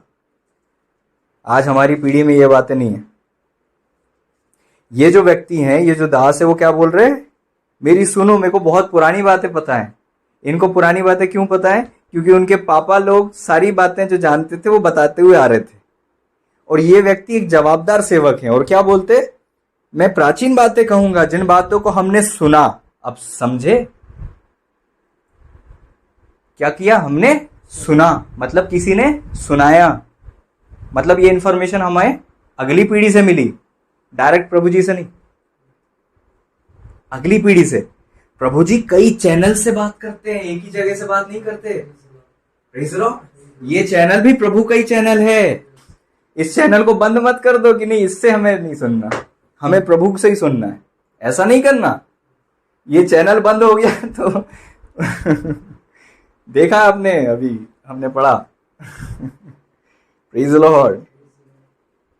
जिन बातों को हमने सुना और जान लिया और हमारे बाप दादाओं ने हमसे वर्णन किया, धन्य हैं ऐसे बाप दादा जो अपनी प्राचीन बातों को अपने बच्चों को बता के, सिखा के, समझा के, सुना के, बता के गए। आमीन। Praise Lord. हम सब कहते रहते पुराने जमाने में बड़ा ज्ञान था, है ना, सबको तारों का ज्ञान था, सबको इसका ज्ञान था, सबको उसका ज्ञान था, है ना, जड़ी बूटियों का बड़ा ज्ञान था। पुराने लोग तो जड़ी बूटी से पता नहीं क्या कर देते थे। वो लोग अपना ज्ञान को लेकर चले गए। वो जो जानते थे आज हम नहीं जानते। Praise the Lord. दुख की बात है ना। हम उनकी संतानों से गुप्त ना रखेंगे, दैट इज वेरी इंपॉर्टेंट। क्या लिखा है चौथे पद में? हम उनकी संतानों से गुप्त ना रखेंगे, परंतु होनहार पीढ़ी के लोगों से यहोवा का गुणानुवाद और उसकी सामर्थ और आश्चर्य कर्म का वर्णन करेंगे। पहली बात खुदा का गुणानुवाद, दूसरी बात खुदा की सामर्थ, तीसरी बात खुदा के आश्चर्य कर्म। Praise the Lord. डिटेल्ड प्रभु परमेश्वर है, नो डिटेल। खुदा उपाय करता है, मेरे जीवन में ऐसा किया था, देखो वचन में ऐसा किया था, अब्राहम के जीवन में ऐसा किया था, परमेश्वर तुम्हारे जीवन में उपाय करेगा। मम्मी मुझे 10 रुपए दे दो, बेटा पहले दुआ करो, तुम्हें छोटी सी पेंसिल भी खरीदनी है, पहले यीशु पापा से मांगो। ये नहीं हाँ बेटा मैं दिला दूंगी ना तेरे को। तुम चले जाओगे तो फिर वो देखेगा मेरी मम्मी कहाँ है, मेरे को दिलाएगी चीजें। जहां आप अड़ जाते हो वहां आप अपने बच्चों को परमेश्वर में पढ़ने से रोक देते हो। बेहतर है आप पीछे हो जाओ ताकि वो प्रभु से मेल कर लें। यही एज ए पास्टर मैं करता हूं, कई बार मैं पीछे हट जाता हूं ताकि वो प्रभु को पुकारना सीखे, मुझे नहीं। वो प्रभु से जुड़े, मुझसे नहीं। उनकी तकलीफ में वो प्रभु को पुकारना सीखें, भले ही वो बुरा मान जाए और मेरे लिए कुछ भी बोले, प्रभु ना करें ऐसा हो, ताकि वो प्रभु से जुड़ सके। और क्या लिखा है उसने तो याकूब में एक चितौनी ठहराई, इज़राइल में एक व्यवस्था चलाई, जिसके विषय हमारे पितरों को आज्ञा दी कि तुम इन्हें अपने बाल बच्चों को बताना। अब जो काम प्रभु ने आपको दिया है वो प्रभु नहीं करेंगे। क्लियर है? हमने देखा बाइबल में ऐसा होते हुए। इसका मतलब you are responsible, you have to be very responsible. आप जवाबदार व्यक्ति बन जाओ। आप रोक सकते हो कुछ प्रभु का कार्य अपने जीवन से अगली पीढ़ी में। और बच्चों आप रोक सकते हो अपने मम्मी पापा से लेने में। आप स्मार्ट बन जाओ, उनको उतनी दुआ नहीं आती, उनको तो कुछ नहीं आती समझ, और आपको लग रहा है आप ओवर स्मार्ट हो। ओ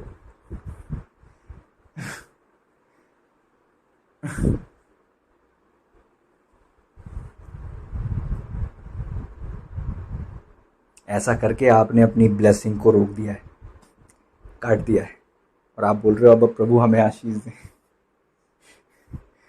प्रभु जी ने उनको ही रखा था आपकी लाइफ में आशीष देने के लिए। अब कितनी डिटेल में बता रहे हैं याकूब में चितौनी ठहराई, इज़राइल में व्यवस्था चलाई, जिसके विषय पितरों को आज्ञा भी दी कि अपने बाल बच्चों को बताना कि आने वाली पीढ़ी के लोग अर्थात जो बच्चे उत्पन्न होने वाले वे इन्हें जाने और अपने बाल बच्चों से इनका बखान करने में उद्धत हों, जिससे वे परमेश्वर का भरोसा रखें।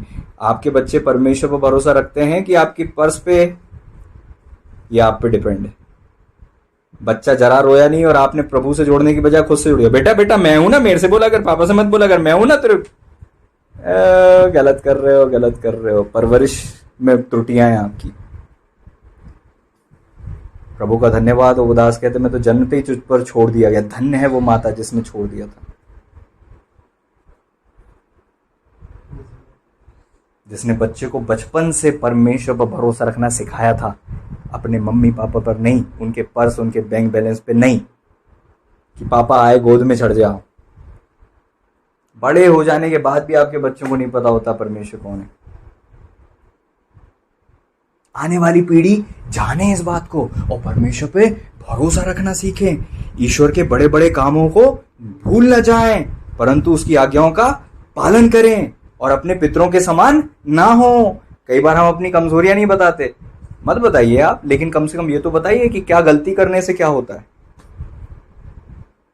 लेकिन इज़राइल में सबको सारी गलतियां पता थी, दाऊद जी से क्या गलती हुई, किससे क्या गलती हुई, इज़राइल में सारी चीजें वो डिटेल में बताते थे। हम तो अपने बच्चों की नजर में अच्छे इंसान बनने के चक्कर में हम बताते ही नहीं उनको क्या सही है और क्या गलत है।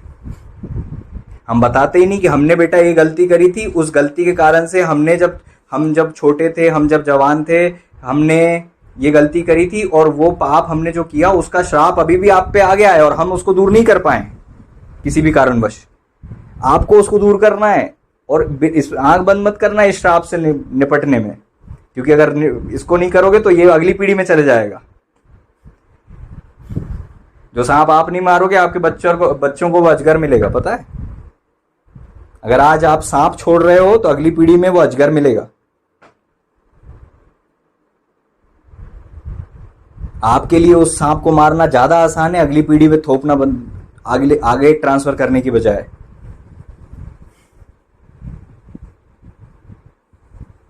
उस पीढ़ी के लोग तो हटीले झगड़ालू थे, उन्होंने अपना मन स्थिर ना किया और ना उनकी आत्मा ईश्वर की ओर सच्ची रही। बहुत इंपॉर्टेंट है, खुदा की ओर उनकी आत्मा सच्ची नहीं रही, सच्चाई से नहीं चल पाए, सच्चाई से नहीं चल पाए। ये केवल स्पिरिचुअल कवरिंग और स्पिरिचुअल पेरेंट्स, बायोलॉजिकल पेरेंट्स के लिए नहीं है। सबसे मेन है कि आपका रिश्ता प्रभु जी के साथ जब बेहतर नहीं होता है तब सारी चीजें नीचे तक गड़बड़ हो जाती हैं। ये मत सोचो कि आप उनसे रिश्ता अच्छा कर लो और प्रभु जी से रिश्ता बेहतर ना करो। शाऊल ने बस शमूएल तक फोकस रहे। शाऊल क्या बोलते थे, हे शमूएल मुझे क्षमा करना, मैंने बहुत गलती की। Praise the Lord. और शमूएल चाहते थे कि शाऊल परमेश्वर से रिश्ता रखें। अगर आप स्पिरिचुअल पेरेंट्स हो या फिर बायोलॉजिकल पेरेंट हो, आपको बच्चों को डायरेक्ट अपने से जोड़ने की बजाय अपने परमेश्वर से जोड़ना चाहिए, ताकि जब वो गलती करें तो आपसे क्षमा मांगने की बजाय खुदा के विरोध में जाएं तो खुदा से क्षमा मांगें, वो प्रभु के पास जाएं। शाऊल का विश्वास शमूएल पर इतना था कि शमूएल के जाने के बाद भी भूत सिद्धिवादी के पास जाकर शमूएल की आत्मा को बुला के शमूएल से पूछ रहे हैं, क्या इज़राइल में नबी नहीं थे? क्या इज़राइल में परमेश्वर के लोग नहीं थे? आपके बच्चों का फेथ आप पर इतना डिपेंड हो जाता है कि आपके जाने के बाद वो जीवन जीने की इच्छा को छोड़ देते हैं। आप तब सफलता से जाओगे, प्रभु में तब सोओगे जब आपके बच्चे आपके बिना रहने में सफलता से जीवन जीने में सक्षम हो जाएं। उसके पहले आपको जाना नहीं है। अगली पीढ़ी को आपको पंगु नहीं बनाना। जितना मम्मी का फेथ था, बड़े लोग गवाही, हमारी मम्मी बड़ी बहुत स्पिरिचुअल रही हमारी मम्मी। और बच्चे, हाँ बताइए, हमारे दादा पास्टर थे, हमारे पापा भी इवेंजलिस्ट थे और हम चर्च नहीं जाते। हमारी मम्मी बहुत स्पिरिचुअल रही है लेकिन हमें बाइबल की 5 किताब नहीं पता।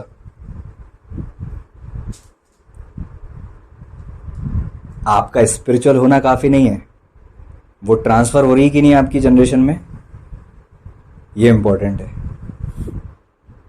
नहीं तो आप वो सारी चीज़ों को लेकर ही चले गए और अगली पीढ़ी खुदा को जानती नहीं। डेंजर। फिर वो अगली पीढ़ियां कितनी तकलीफ से गुजरती हैं वो पीढ़ियां ही जानती हैं। और आप भी माता पिता हैं, कुछ लोग माता पिता बनेंगे, कुछ लोग स्पिरिचुअल रीति से माता पिता। क्या दे रहे हो आप जनरेशन को? हालेलुया।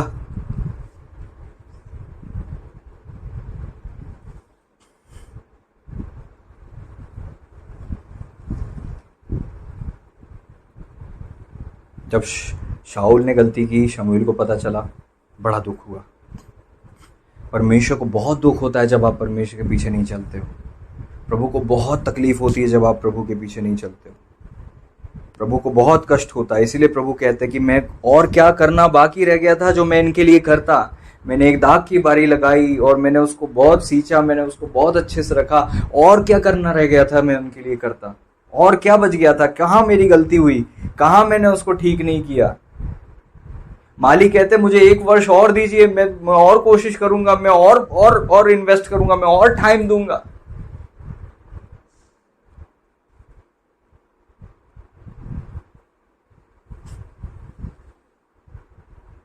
हम उनका रिस्पेक्ट करने की बजाय उनको फेडअप कर रहे हैं। वो हमें निर्देश देते और उस निर्देश का हम पालन बिल्कुल नहीं करते। वो जो बोलते हैं उसको हम बिल्कुल नहीं मानते।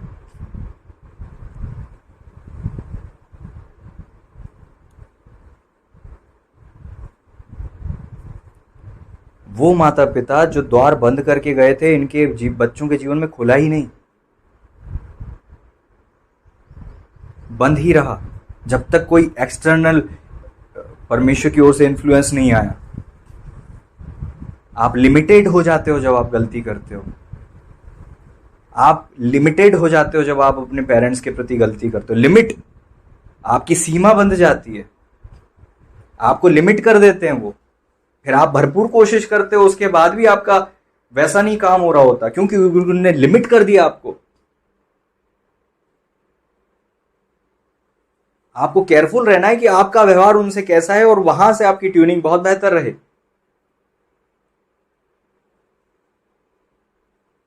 बालक यीशु 12 वर्ष में इतने समझदार हो गए थे कि वो अकेले रह रहे थे, लेकिन उसके बाद भी अपने मम्मी पापा के वश में रहे, अधीन रहे। उनके मम्मी पापा के दिल में हमेशा उनके लिए ब्लेसिंग ही निकली होंगी।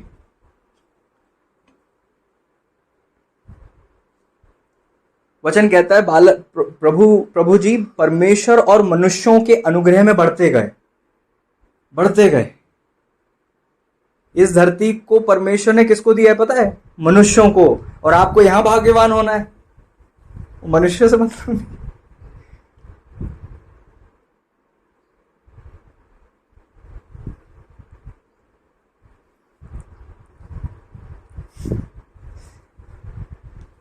Praise the Lord.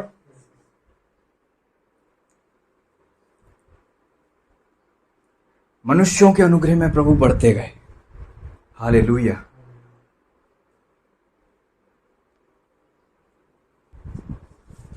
आपको पता है जब आप ऐसा करते हो तो प्रभु जी देखते हैं कि आप अपने मम्मी पापा को फेडअप कर रहे हो कि नहीं। इसीलिए प्रभु जी ने कहा कि आके वो मम्मी पापा के और इनके बीच के संबंध को बेहतर करेगा। ऐसा ना हो कि मैं सत्यानाश करूं। प्रभु जी देखते हैं आप अपने स्पिरिचुअल मेंटर्स के साथ, अपने मम्मी पापा के साथ कैसा बिहेव करते हो। प्रभु जी बहुत अच्छे से देखते हैं, क्योंकि वचन में क्या लिखा हुआ है? यशायाह उसका 7:13 में लिखा, तब उसने कहा, हे दाऊद के संतान, तुम मनुष्यों को उकता देना छोटी बात समझकर। प्रभु देख रहे हैं कि आप मनुष्यों को उकता रहे हो जो आपके ऊपर है। क्या लिखा है? मनुष्यों को उकता देना छोटी बात समझकर आप परमेश्वर को भी उकता दोगे। यशायाह 7:13। वेरी कर रहे हो, इंग्लिश में लिखा हुआ है वेरी, उकता दे रहे हो। इंग्लिश में जो वर्ड आया है वियरी आया है। इसको जब आप हिब्रू में पढ़ते हो तो इसमें लिखा है वियरी। वियरी मतलब थका दे रहे हो। बी ग्रीव मतलब घायल कर रहे हो, शोकित कर रहे हो, शोकित हो रहे हो। खुदा का आत्मा उनमें बसता है, खुदा का आत्मा उनके जीवन के द्वारा आपको ब्लेस कर रहा होता है। Praise the Lord.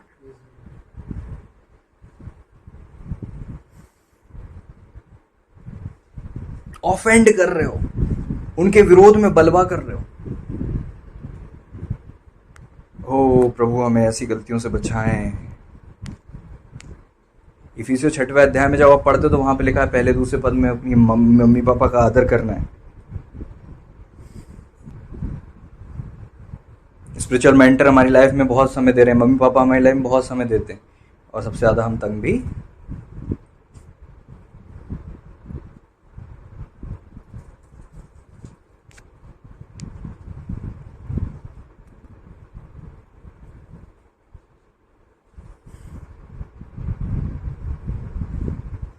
Elisha fed up हो गया, एलिशा को क्रोध आया। एलिशा ने कहा तू 3 बार ही क्यों मारा? अगर 4-5 बार तू मार चुका होता, 5 बार 6 बार तू मार चुका होता, तो तू पूरी तरह से सीरिया को खत्म कर देता, पूरी तरह से उस राज्य को खत्म कर देता। मैं एग्जैक्ट भूल रहा हूं अभी, पूरी तरह से तू वो कर देता।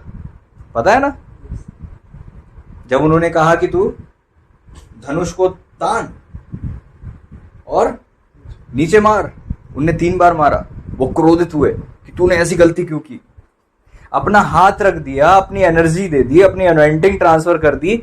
अब तुमको कम से कम निर्देश का ढंग से पालन करना था, तुमने वो भी नहीं किया। मनुष्यों को उकताते रहते हो। प्रभु का वचन कहता है तुम मनुष्य को उकता तो रहे ही हो, और ये तुम्हें छोटा लगता है तो अब तुम परमेश्वर को भी उकता रहे हो। मतलब प्रभु नहीं चाहते कि आप मनुष्यों को भी उकताएं, और हम तो परमेश्वर को भी कई बार, प्रभु जी हमें क्षमा करें। आपको पता है जब शाऊल ने गलती की थी तो शमूएल रात भर रोते रहे, और शाऊल को नहीं पता था ये।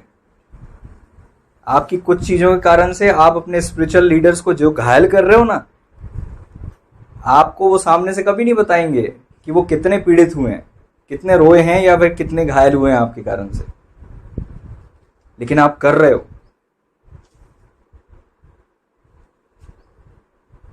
आपके मम्मी पापा शायद ना बताएं कि आपने कितनी वो तकलीफ दी है। मैं सच कह रहा हूं, एक अभिषिक्त बहुत ज्यादा घाव से भरा होता है, बहुत घायल होता है, यिप्तह की तरह। वो कहते कि हे मेरी बेटी, तू भी उनमें हो गई। कितनी बड़ी भीड़ है जिसने मुझे घायल किया था, लेकिन तुझ पर उम्मीद थी, तू भी उनमें हो गई, तूने कमर तोड़ दी। एक अभिषिक्त जो होता है वो बोलता नहीं, मम्मी पापा कई बार बोलते नहीं। प्रभु जी सहायता करें। जीसस प्रभु जी हमारे आदर्श हैं। छोटे से बालक थे तो भी मम्मी पापा का रिस्पेक्ट किया, जाते जाते भी मम्मी को नहीं भूल गए कि इतनी पीड़ा में हो मम्मी, आपकी क्या चिंता करूंगी। वो पीड़ा में रहे तो भी मम्मी की चिंता की। जो अपने घर का प्रबंध नहीं करता, घर के विषय में चिंता नहीं करता, वो विश्वासियों से भी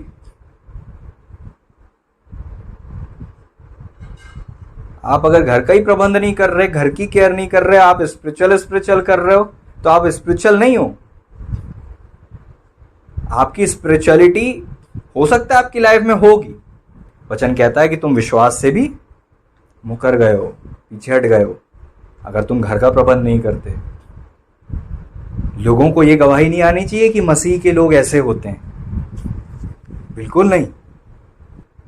कई लोग के तो माता पिता आज जीवित हैं जिनके पास जाके वो क्षमा मांग सकते हैं। कई लोग के माता पिता जीवित भी नहीं है, उनके पास वो अवसर भी नहीं है कि जाके उनसे बोलें कि मुझे माफ कर दो।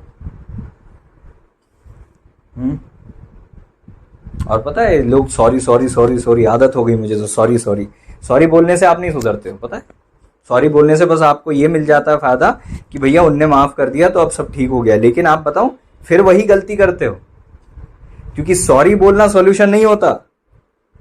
सच्चा सॉल्यूशन पश्चाताप में होता है। प्रभु ने नहीं कहा कि मुझसे सॉरी बोल दो, प्रभु ने कहा मन फिराओ, पश्चाताप करो। मतलब जिस चीज जो गलती तुमने की थी उस गलती से इतनी घृणा करके उसका इतना बैर करो कि दूसरों को भी आप सिखाओ कि वो गलती वो ना करें। और अपनी गलती की ओर पीठ फेर दो, पश्चाताप करो, रो, विलाप करो और पीठ कर दो उस तरफ से और परमेश्वर के पास नजदीक में आ जाओ। ये होता है पश्चाताप। और हम लोग सॉरी, इसलिए तो दोबारा वही गलती करते हो, क्योंकि सॉरी बोलते हो, बस पश्चाताप नहीं करते। आप पाप करते रहते हो और सेम पाप बार बार करते रहते हो और उसके लिए गलती मानते रहते हो, क्षमा मांगते रहते हो, लेकिन पश्चाताप के बिना, मन फिराव के बिना आप उससे आजाद नहीं होते। सॉरी मुझसे गलती हो गई, अब नहीं होगी। जितनी जल्दी लोग सॉरी बोलते हैं ना, उतने में मैं समझ जाता हूं अगली बार जल्दी करेंगे। क्योंकि अगर आप मात्र सॉरी बोल रहे हो तो आप दोबारा गलती करोगे, लेकिन अगर आप पश्चाताप कर रहे हो तो आप दोबारा गलती नहीं करोगे। तो जो गलतियां आपसे हो रही है उसके लिए सॉरी बोलना बंद करें, पश्चाताप करें, फिर सॉरी बोलें। सॉरी बोलना जरूरी है, लेकिन पश्चाताप जरूरी है।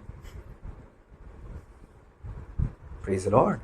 भरपाई करना जरूरी, जो आपने गलती की, जब कहीं ने जितना ले लिया था उसका 4 गुना दे दिया, भरपाई की। प्रभु ने कहा आज इस घर में उद्धार आया। रिपेंटेंस से, सॉरी सॉरी सॉरी नहीं, रिपेंट करो, पश्चाताप करो। Praise the Lord. और आपको लगता है देखो उनने भी तो मेरे साथ बुरा किया, तो वचन क्या कहता है? मीका, हालेलुया। मेरे ख्याल से वचन तो अभी और भी हैं बताना है, लेकिन मेरे ख्याल से समय काफ़ी हो गया है, तो अब हमको यहाँ पे प्रभु जी चाहे तो आगे अब हमें समाप्त करना चाहिए। हालेलुया।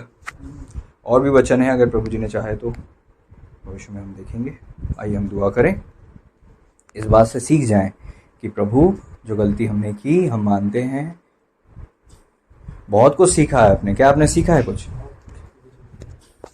हमको लगता था सब ठीक हो जाता है, एक चीज उनने नहीं बताई बस।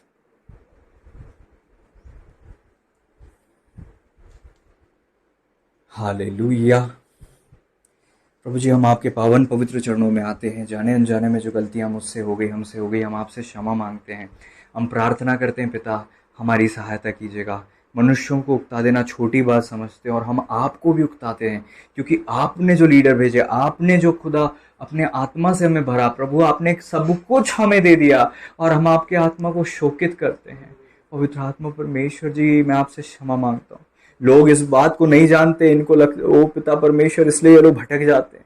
आज हम इस सत्य से अवगत हुए और प्रभु जी हमने जाना है कि वो व्यवहार जो हम उन लोगों से करते हैं वो भी हमारी लाइफ को टर्न कर सकता है। मेरे पिता ये गलती हमसे हो रही थी, आज हम क्षमा मांगते हैं। ना सिर्फ क्षमा बल्कि हमें पश्चाताप का मन दीजिए ताकि हम ये गलती दोबारा कभी ना करें।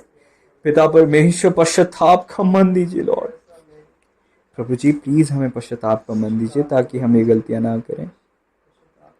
आज हम रिश्ते बेहतर करें और प्रभु जी पाप से बचें। अगली पीढ़ी के लिए पिता हम सही ज्ञान उन्हें ट्रांसफ़र करें और प्रभु जी जवाबदार बने। जो आपने हमें दिया है वो आप अगली पीढ़ी को, ओ खुदा प्रभु जी, हमारे द्वारा जो आप चाहते हैं, जो हमारा कार्य हम वो कर सकें। हम अपनी गलतियां करके प्रभु जी हम सोचते हैं सब अच्छा हो जाएगा। पिता ऐसी गलती मैं ना करूं, हम ना करें, स्पिरिचुअल लीडर ना करें, मम्मी पापा ना करें और बच्चे भी ना करें। सबके रिश्ते बेहतर हो जाएं। ओ मेरे पिता फेड अप करना बंद कर दें। आज से हम जो निर्देश दिए उसमें गलतियां करना बंद करें। पिता हमें अनुग्रह दीजिए ताकि हम गलतियां करना बंद करें, आज्ञाकारिता में रहें। प्रभु यीशु मसीह जी के महान अति पवित्र और सामर्थ्य नाम में प्रभु पवित्र आत्मा परमेश्वर जी आपने हमसे बातें की, हम धन्यवाद देते हैं। आपके लहू में आ जाते हैं, वचन के द्वारा सब ब्लेस्ड हों, आपके नाम की बड़ी महिमा हो। जाने अनजाने में की गई गलतियों के लिए क्षमा मांगते हैं, क्षमा करते हैं। प्रभु यीशु मसीह जी के नाम में दुआ मांगते हैं, गड़बड़ी दूर हो जाए। आमीन। अब हमारे परमेश्वर पिता का प्रेम, पुत्र प्रभु यीशु मसीह जी का अनुग्रह और प्रभु पवित्र आत्मा परमेश्वर जी की गहरी संगति और सहभागिता हम सभी विश्वासी गणों के साथ प्रभु जी के दूसरे आगमन तक वर्ण युगानुयुग होती रहे। आमीन। God bless you all. प्रभु सबको आशीष दें। इस वचन को अपनी आंखों की ओट ना होने दें, मन में धारण करके इसके अनुसार जीवन जिए। प्रभु यीशु के नाम में।